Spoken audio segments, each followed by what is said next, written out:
સુરત જિલ્લાના કોસંબા નજીક એક હૃદયદ્રાવક ઘટના સામે આવી છે, જ્યાં હાઈવે કિનારેથી એક ટ્રોલી બેગમાંથી અજાણી મહિલાનો મૃતદેહ મળતા સમગ્ર વિસ્તારમાં હાહાકાર મચી ગયો છે. મૃતક મહિલાની નિર્મમ હત્યા કરવામાં આવી છે. પોલીસના જણાવ્યા અનુસાર હત્યારાએ મહિલાના પગ બાંધી 2 ફૂટની નાની ટ્રોલી બેગમાં તેને બેવડું વાળી મૃતદેહને ભરી દીધો હતો. આ ઘટના કોસંબા ઓવરબ્રિજ પાસે આવેલા મારુતિ શોરૂમની બાજુમાં સર્વિસ રોડની ડ્રેનેજ લાઇનના ખાડામાંથી સામે આવી છે. કોસંબા પીઆઈ ડીઆઈ ખાચરે જણાવ્યું હતું કે તેમને પબ્લિક દ્વારા આ અંગે જાણ કરવામાં આવી હતી.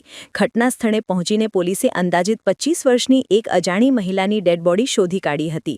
પ્રાથમિક તપાસમાં મોઢું દબાવવાથી ગૂંગળામણના કારણે મોત થયું હોવાનું અનુમાન છે. જોકે મોતનું ચોક્કસ કારણ પોસ્ટમોર્ટમ રિપોર્ટ બાદ જ જાણી શકાશે.